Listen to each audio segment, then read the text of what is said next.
järgmine ettekanne. Henri Kütt ja Taavet Jansen, ettekande pealkiri Generatsioonid ja väljavaated Vol 2. Tere siinpool ja sealpool reaalsust uudishimulikele. Mina olen Henri. Ja mina olen Taavet. See oli lihtsalt möödapääsmatu, et me peame sellest osa võtma, sest et see, nagu ka pealkiri ütleb, Generatsioonide väljavaated volüüm 2 on saanud alguse initsiatiivist, et aastal 2014 tegime me ettekande Generatsioonide väljavaated vol 1, kus me küsisime siis, et mis saab tulevikust ja kes hakkab välja vahetama inimesi, kes võib-olla juba varsti enam on aeg. Ja siis ühtlasi ka sellele järgnes kohe residentuuri blokk, kus me siis hijackisime Kanuti Gildi saali Pühavaimu residentuuri, võimaldades siis noortel, kes võib-olla kohe ei saaks apply'da seal teha täis tasustatud tööd. No see hijackimine käis niimoodi, et me kasutasime oma krediiti, apply'sime ise residentuuri ja siis tegime oma üleskutse, jagasime seda raha ja võimalused laiali siis koreograafidele, kes olid, ütleme niimoodi, professionaalse tee alguse sektoris.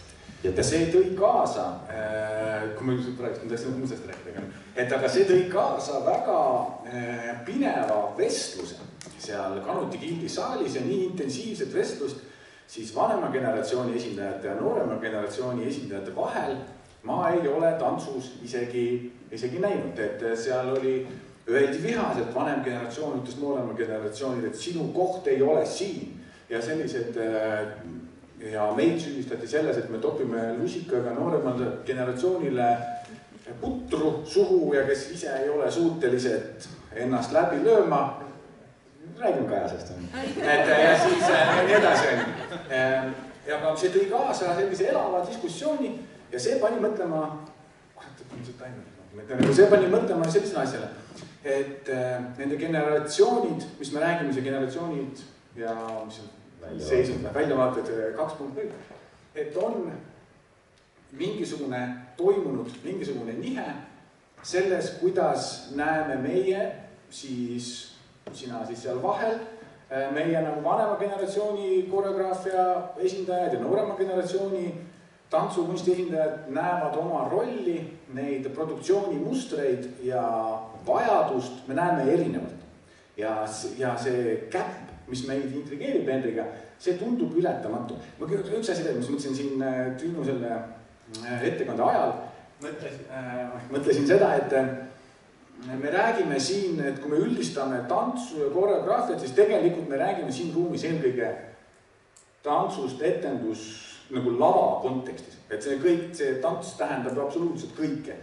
Ja see on üks termin, mis mina olen proovinud siin ka, minu arust see tantsu nime oleks saab kaotada, aga nagu et see tants, et me räägime kehast teatris, meid huvitab kehaline kohalolu ja kehaline eneseväljendus teatris. Kutsume seda tantsuks või mitte, et see ei olegi nii tähtis ja see paneb nüüd jälle mõtlema koreograafi sõna tähenduse üle, see kui me nüüd tuleme meie teema juurde, et selle koreograafi sõna tähenduse üle, et sõna koreograaf ei tähenda ühtlasi ka enam mitte midagi selles kontekstis, ma julgen väita, nüüd siin provotseerivad, sest siin joonisel me nägime, et 44% tegelikult teevad grupitööd, 45% ja nemad kõik kutsuvad ennast koreograafideks. Mina kutsun tegelikult ennast koreograafiks siiamaani, sellepärast, et minu arust on see natukene cool olla koreograafidega ühes kambas, mis sest, et ma juba pikalt koreografeerin Exceli tabeleid ja inimsuhteid, aga nagu et sellest hoolimata ma ikkagi, mulle väga meeldib ennast selles kambas näha. Kui see esimene ettekanne, mis siis 2014 tehtud sai, olime me numbritega hästi sellised karmid ja väitsime ja seda näitis ka statistika, mis saalides toimub, et väga vähe teevad ja värsked nii-öelda kooli lõpetanud täisproduktsiooni edasi. Siis nüüd jõudes meie sellekordse teemani, me saatsime välja sarnaselt ka Triinule viimase 5 aasta tantsukõrgkoolide lõpetajatele küsimustiku, kus nad siis saavad vastata üsna lihtsatele küsimustele. Ja vastuseid saime kokku 30 ringis ja me teemegi nüüd väikse selle esitluse. Ma loodan, et see liiga nagu kuidagi steriilseks ei lähe. Nii, siis tantsime kaasa. kõigepealt üldse oli küsimuseks nagu, et kuidas identifitseerivad ennast siis nagu koolilõpetajad. Ja küsimus, et kas sa identifitseerid ennast koreograafi või lavastajana, 20 ringis on vastuseid jah ja 10 ringis on vastuseid ei ja sellest on ka paar, kes defineerivad ennast etenduskunstnikuna. 22 ja 8 on need numbrid. Jah, et kui nii täpselt, siis sinna tegelikult juurde poolest. See on praegu okay. Et ühesõnaga, et selle, aga see suhe jääb ikkagi samaks, et see suhe, kui me alustasime seda, siis meil oli ettekujutus või delusion sellest, et jube halvasti on ja läheb järjest halvemaks see olukord. Aga statistika tegelikult näitab, et 2/3 lõpetajatest ennast näevad koreograafina ja aktiivse koreograafina ja selleni jõuane need, kes ei näe, et mis need siis ilmast arvavad, et selleni endi jõuab varsti. Et meil see oli, et 2/3 tegelikult näevad ennast aktiivsena skenes, et see oli minu jaoks väga positiivne just, aga see on ka see, kuidas nemad näevad ennast, see meie pilt oli palju pessimistlikum, mis õnneks ei ole siis nagu tõen. Huvitav aspekt on just see, et see defineerimise täpsus, et näha ennast ka etenduskunstnikuna, selle me tõime lihtsalt eraldi välja, kuna see tundub kasvav tendents, sest et siin ka oli ka vastuseid, et nad ei näe ennast koreograafi või lavastajana, vaid näevad ennast nagu tantsukunstnikuna, seal me ei hakanud kuidagi liiga peeneks minema, aga selle etenduskunstikuna see on viimasel ajal just küll eristust nõudev veidi, siis oli nagu põnev see eraldi välja tuua. See selleks. Järgmine küsimus meie küsimustikus oli, et mitu produtseeritud lavastust oled sa alates kooli lõpetamisest teinud? Kui ei ole, siis mis põhjustel?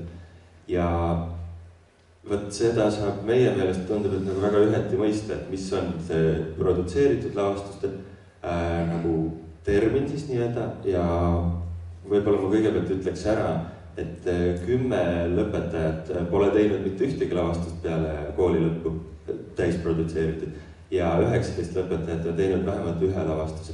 Aga siin ka, kui me saime need teada, need numbrid siis palju, siin on seda mõistetud ka niimoodi, et on tehtud ka 30 lavastust peale kooli lõppu, mis on väga positiivne, mida meie ei. No tegelikult on see ikkagi numbri, ma arvan, et see on see statistiline error, mis meil seal sees on, et seal on ikkagi see, ma arvan, see vastaja lihtsalt mõistis meil küsimust valesti. Või mitte valesti, mõtles teistmoodi, et selle mõttes see tähendab midagi muud, me võime ainult prognoosida. Või kuna see on anonüümne, siis me tegelikult ei, nagu, meil ei ole kellelegi helistada, aga me võime aimata, mida ta mõtleb, mida silmas pidas, et me ei arvestaks seda sisse, see lükkab seda keskmise üle. 2, 1, 2, 1, 3, 7, 5, 10, 10, 21, 15, 6, 10, 4, 3, 2, 1, 7 on sellised numbriline data ja siis on ka paar põnevamat vastust enne, kui ma jõuan mitte tegemise põhjuste juurde. Aga seal on siis niimoodi, et see üldiselt see tendents on selline, et on 1-3 on põhimõtteliselt on see prevaleeriv number, kui palju on inimesi. Me küsisime 5 aasta jooksul niimoodi, et see tegelikult see suhe, mulle minu arust on realistlik ja see suhe on ka ausalt öeldes pigem lootust andev, et neid on, kes buldooseriga hakkavad kütma produktsiooni otsa, et see on ikkagi vähemus. Et inimesed ikkagi, ma eeldan, et neil on aega mõelda järgi ja valmistada ette ja töötada läbi oma neid teed. Minu arust see on nagu kihvt tendents. Olete valmis, jah? 0, kuid loondantse, 0. Ma ei ole loonud, sest ühel hetkel mulle tundus, et mul pole maailmale midagi tähtsat öelda. 0, töökoht ja äraäramine on prioriteedid. 0, kunstnikutöö ei sobi isikliku omadustega, kõik ei pea kunsti tegema. 0, tantsukunst on minu jaoks teraapia. 0, pole piisavalt ettevõtlikkust, et asi päriselt kätte võtta. 0, pole aega ega ressursse. 0, lastega kodus. Ja siis on veel 0, ilma põhjendust. Et selleks hetkes, kui me tegime selle, kui vastati edasi, aga selleks hetkes, kui me oma snapshoti tegime, siis oli 10 inimest, kes ei ole ühtegi lavastust teinud. Ja see on ka, minu arust on päris täiesti adekvaatsed põhjused on sellele, et mis minu jaoks tuli üllatusena, või üllatusena, et ma kuidagi jälle osa sellest meie delusionist, et see kõik on, kuna maailm on nii raske ja skene on nii raske ja jalaga ust lahti lööma ja kõik see on see põhjus, miks ei tehta. Aga tegelikult ei ole üldse, et see on pigem sisemised, inimeste sisemised eksistentsiaalsed põhjused, miks nad lavastusi ei tee. Minu arust on see ainuõige, et inimene, kes tunneb, et ta ei taha lavastusi teha, ta ei tee lavastusi, minu arust on see ainuõige otsus. Osati võib teha öelda, et näiteks see, et mul ei ole maailmale midagi öelda, on palju intrigeerivam kui mõne lavastuse teema, aga siinkohal me ei lasku isiklikkusest. Absoluutselt. See, et mingisuguse hetkes professionaalses skenes inimesed ei lase üldse häirida ennast sellest, et neil ei ole maailmal midagi öelda, vaid ikka teevad etenduse üle. Ja siis järgmine teema on selline, et millised on sinu etenduskunstiga seotud plaanid edaspidiseks, ehk siis kuidas need inimesed, kes siin 0 ja 30 ladusid edasi elu jätkavad ja me laias laastis seda saab kokku võtta jälle niimoodi, et jätkata, eksperimenteerida, edasi lavastada arvas, et jätkab 19 inimest, edasi õppida on 3 ja polegi plaane on 7 ja tegutseda pedagoogidena on 2.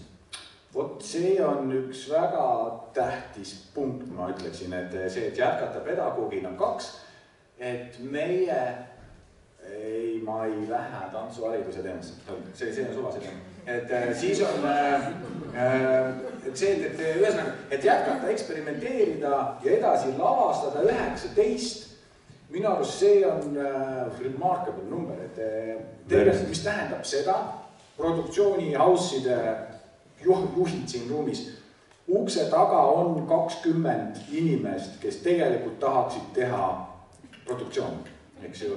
Ja need inimesed tuleb üles leida ja need inimestele tuleb kommunikeerida. See muidugi tähendab, et nende hulgast, ma ei ütle, et kõik peaksid saama teha, eks ju, aga nagu nende hulgast kindlasti on võimalik leida üles inimesed, kes on motiveeritud, kes ei tahaks teha produktsioone ja nad ennast, ma eeldan, et need on need samad, eks ju, kes identifitseerivad ennast ka koreograaf lavastajana. Oleks. Kuigi see, kuidas üksteise leidmine toimub, see oleks kindlasti ka põnev teema, aga praegu lähme edasi. See, et jah, et kellel pole plaani, on siiski aus su ikkagist ka nii-öelda 1/3 kogu statistikast. Aga see ei tähenda seda, et kellel ei ole plaane, see ei tähenda seda, et nad ei näe, sest nad ikkagi nimetavad ju samamoodi suhteliselt. Need, kes ütlesid, et nad ei identifitseeri, see number on kahtlaselt sarnane neile, kellel ei ole ka plaane. See tähendab seda, et kui sa ei ole koreograaf, siis ei ole sul plaane, on see siis sobib sinna teine küsimustik ja üldiselt siis statistika lõpetuseks, et millise tantsuharidusega seotud kõrgkooli oled sa lõpetanud ja siis 11 vastanust on siis Tartu Ülikooli Viljandi Kultuuriakadeemia ja 20 on Tallinna Ülikoolist ja 1 vastanutest on lõpetanud mõlemad. Ja nüüdseks oli vaata, et oli veel juurde tulnud, et olid laaka lõpetanud vastasid ja seal oli, see oli nagu see suurem oli pasuma. Liiga ruttu tegime ma siis selle sammari ära. Aga jah. Et ma mõtlesin korraks, ennast see kategoriseerimine jääb. Et korraks, et üldse siin, et kui me nimetame seda, ma ei ole üldse nõus, mida Triinu ütles selle, kuidas kaasaegset etenduskunste või olid, eks ju, kuidas see nagu defineerida. Ma arvan hoopis teistmoodi sellest, aga ma mõtlen seda, et kuidagi see nälg praegusel hetkel definitsioonide leidmise üle, see nagu nälg leida definitsioone sellele, mida me teeme. See tundub nagu ühest küljest nagu niivõrd suutmatu ja teisest küljest, et nagu skene ei vaja seda enam, mul on tunne. Ja see on tegelikult minu arust tekitab väga palju nagu noisi, et üldse igasuguste kommunikatsiooni. Siin väga palju probleeme, mida me tahaks välja tuua on nagu, aga me ei tee seda, on nagu selle just nimelt kommunikatsioonis on väga palju probleeme ja see minu arust tuleb just terminoloogia nois on üks, mis kindlasti teeb seda keerulisemaks. Sest ma kuulsin just täna, et on taas kord pühitud tolm väljendilt nüüdistants. Et ma olen seda 3 lainet näinud 20 aasta jooksul, kui võetakse kasutada sõna nüüdistants kirjeldamaks kaasaegset tantsu. Ja see ei ole stikkinud. See ei stikkinud 90-ndatel, see ei stikkinud 2000 alguses ja ei stikki ka nüüd, aga nagu see ikkagi seda kasutatakse. Ja siis nüüd paar asja. Kiirustan, siis meil on aeg, taimist tikingi. Selle statistikast ei järeldu, toon sellest see, et nagu statistikast ei järeldu, aga üks vastaja ütleb meile minu arust väga õigesti, ütleb, et mulle isiklikult tundub sageli, et teater on liiga aeglane ja kallis. Aega inimesi tehnikat nõudev, ideedele ja ajale jalgu jääb formaat, et kaasa ja inimeseni jõuda. Loodan leiutada midagi paindlikumat, äkilisemat ja ebamugavamat. Et ja see on midagi, mis väga resoneerib minu maailmavaatega ja olles töötades haridusstruktuuris, ma räägin nii-öelda upkammeritega väga palju, arutame olukorda ja seal tegelikult ma kogu aeg nagu leian sellist signaali, ka nagu nooremate poolt, et ma ütlen, äkki sa teed oma asja Blackboxis, tudeng ütleb, et ei, ma tahaksin Blackboxis teha ainult sellisel juhul, kui seal oleks lage peal ja tähis taevas oleks selle kohal, ainult siis mind huvitaks Blackboxis teha.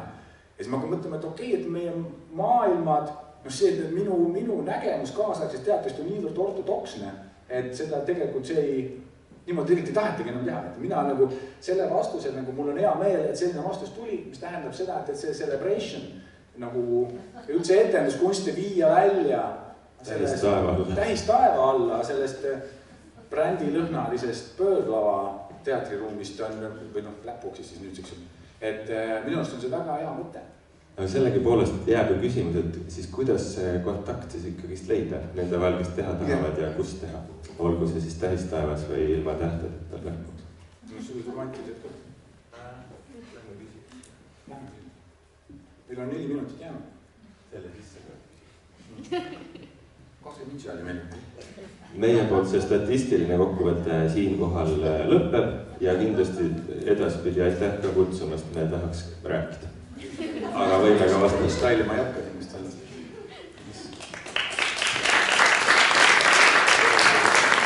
Üks asi, ma ikkagi enne küsimus, ma seda ikka küsin. Et ma räägin ise ära. Et üks asi, mis me täna hommikul rääkisime tegelikult Triinuga, arutasime, et on mingi kummane olukord just nende numbrite valguses, mis on jah, siukene, see ei ole mingisugune super science, aga selles, et on olukord, kus on terve kamp noori, kes defineerivad ennast koreograafid ja lavastajad, nad tahavad teha, neil on ka ideed, nagu sellest välja tuleb, mida nad tahavad teha. Siis on production house, kellel on vaja väga produtseerida ägedaid asju, mis toob võimalikult palju rahvast saali. Ja see 1+1 ei võrdu lavastus, kus tulevad inimesed saali, mis saab ilgelt äge olema. Et selles mõttes siin on mingisugune viga on selles kalkulatsioonis, mis on pigem primitiivne, aga selles kalkulatsioon ei võrdu nagu loogiline tuletis ei tule sellest. 1+1 on praegu 0. Ja praegu on selline tehemel. Et ja see tegelikult on midagi, mida äkki tänane konverents natukene kuidagi toob sinna mingit valgust või pühib tolmu nagu sellest probleemist, kuidas see on olukord, mis võiks minu silmis leida lahenduse. Jah, see on...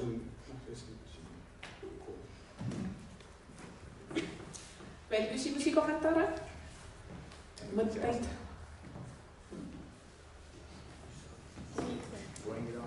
Siin on. Aitäh. Meil on ka performance. Tantsupäev. Mul on nii palju vastakaid, või ma kuulsin nii palju vastakaid mõtteid, et ma ei oskagi kuskilt kohe alustada. Et see, kui inimene ütleb, et mul on idee tantsulavastuseks, ei tähenda, et nüüd kõik teatrid jooksma hakkaksid ja sellepärast, et üldjuhul, näiteks mu vanaemal võib ka olla ilgelt lae idee. Ma tean, et ta ei oska. Eks ta ei saa hakkama. Ma tean seda. Aga teiseks, see on natuke liiga suur surve teie poolt panna nagu production house'idele. Meil on 17 vist riiklikult täiesti üleval peetavad teatrid. Kus nemad on? Et miks nemad ei jookse ja ei seisa teil Viljandi kooli ukse taga ja ei vaata uusi koreograafe? Õigustatud küsimus. Ma raske teada, kus nad on, nad ei ole isegi mitte ja teine, et 1+1 on võib-olla 0 sellepärast, et viletsad kunstnikud võib-olla sellepärast, et vilets õpe. Jaa, absoluutselt. Ma mõtlesingi, tahtsingi kommenteerida, et sa ütled, et see idee on halb. Ma mõtlen seda, et aga meie nii-öelda see hüpoteetiline mäng, mida me siin kõik mängime, eks ju, juba aastakümneid, on nagu, see ei ole mitte reaalne mäng, mida me mängime. Et aga on see, et praegust me ei küsitle sinu vanaema, kui su vanaema just ei ole 5 aasta jooksul lõpetanud kõrgkooli. Ja me lõpetasime selle kõrgkooli, kes on lõpetanud etenduskunstide kõrgkooli, etendushariduse teema, mis on Viljandis, Tallinnas ja on siis veel kus mujal, aga siis nagu meie eeldus, natuke vägivaldne eeldus on see, et inimesed, kes suudavad diplomi kaitsta, on nagu Eesti ülikoolis, on võimelised mõtlema head mõtet. sa ei saa eelda või tähendab öelda, et muneta ainult kuldmune. Sa ei saa. Ei, seda ma ei saa kindlasti. Ja ei munetagi, ma ütlen. Ikkagi, ma ütlen, et selles mõttes, et see nagu, need on need mängureeglid. Ja siis teine see vasturääkimus tuli sellest, et sa ütlesid, eks ole, et need samad, kes tahavad, kellel on ilgelt palju ideid, nemad tahavad hoopis täis taevast. Need ei ole need samad inimesed, selles mõttes. Aga need samad noored autorid. Et siin ei saa kuidagi moodi aidata see production house'id või suured riigiteatrid. Et siin tuleb näiteks ka riigi metsamajandi poole võib pöörduda või kellegi teise poole, sest et siin ei ole midagi teha sellega. Ja üldjuhul on need, kes tahavad täis taevast, need tahavad ka teha seda ainult nagu üks kord. Ja siin tuleb mängu juba see, et üks komisjon, kuhu sina ka kuulud, ei anna meile raha selleks üheks korraks. Sellepärast, et kõik raha läheb production house'idele. Kui me tõmbame siin läbi selle teema üles.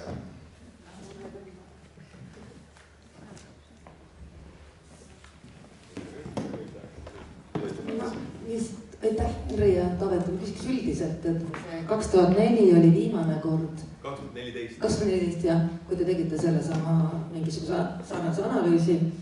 Mul praegu tundus, et te olete nagu positiivsemad. Et see olukord, aga ma tegelikult ei saanud aru, et kas te saate veel kuidagi kokku võtta, et kas nüüd on majad avatumad, et uksed ei ole enam lukkus, lingid leitakse üles või meil on rohkem kunstnikke või mis see nagu erinevus on 2014 ja nüüdsest? See erinevus on, et siis tegime me selle statistika ise, aga nüüd me lasime vastata inimestel, kes siis ise arvavad, et nad on selles vallas tegutsevad, sest et kui eelmine kord see oli hästi ühtede ja nullide jada aastate põhjal, siis me vaatasime, et kes peale kooli lõppu, see sama küsimus, mis siit ka on kerkinud esile, et nagu kes siis jätkab nagu produktsiooniga ja siis me vaatasime seda ise, vaadates erinevate venuede ja programmi ja ei leidnud sealt ühtegi nagu hiljuti lõpetanud kunstnikku ja siis see vaatepilt oligi niivõrd nukker.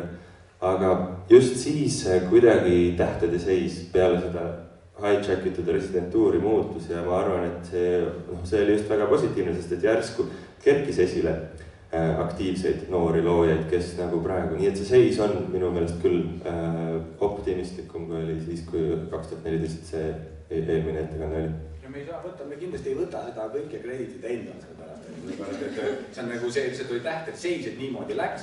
Praegustest meie kes toona, me valisime residentuuri, nendest pooled on praeguseks saanud kristallkingakese juba. Et selles mõttes tegelikult oli lucky chance oli see, et tegelikult tollel hetkel oli lihtsalt see muutus oli juba ja meie lihtsalt tootnesime lihtsalt samas, nagu aitasime võib-olla natukene ka. Leibeldasime seal kuidagi. Aga mis siis on? Siis on hästi meil. Lihtsalt, et nagu jube äge on, jah? Kas siis on kõik hästi? Küsimus universumine, see ei ole meile, et selles mõttes, et see on lihtsalt statistiline väikene snapshot, et me ei ole siin kindlasti me ei ole vingumas. Kas see hästi väljendub nüüd ka siis nendes nagu hooaja etendustes ja see ei ole meil siin kajastatud, et see on... Ja isikliku opinioni me oleme üritanud välja jätta siin, et selle mõttes, et nagu hinnangu selles. Muidu tuleb see sama, mis eelmine kord. Või käime üldiselt väga aktiivselt kõike vaatamas. Hästi on enesehinnanguga, sest nii suuri numbreid on ju rõõmus näha. Üks küsimus veel? No tegelikult ka ei saa aru ikkagist, kui nad tahavad teha lavastust 20 või üle rohkem, näiteks neil on ka konkreetselt see premeerisari, et miks nad nagu ei tule selle siis? Ütlen välja, sest et premeer ei ole mõeldud ju eestlastele. Premeerist on ju hiinlased. Ei, selles mõttes, et see ei ole, me näeme, et siin tuleks teha, kui ma räägin nüüd lihtsalt isikliku Taaveti arvamust, mitte siin arrastaja statistika lugeja arvamust, siis ma arvan, et premeerist peaks tegema mingisuguse selge kommunikatsioonikanali looma nende noorte inimestega, võib-olla natukene selle esmalavastuse, võib-olla natukene nagu laiendama seda. Ma arvan, et siis kuidagi tuleks nagu öelda, nagu tuleb rääkida. ma ei tea, kas on tegelikult, see ilmselt oli nali, eks see on see, et nagu. Kas sellele Premieri Open Callile lisaks on ka teisi Open Call'e, mille kaudu leitakse teile või sellest piisab? Lavastustel ei ole. Kamutis ka ei ole enam. Ränni, sest ei kuule. Aga kas see Kamutis ei ole enam Open Call'i? Nii, aga suur aitäh Hendrile ja Taavetile.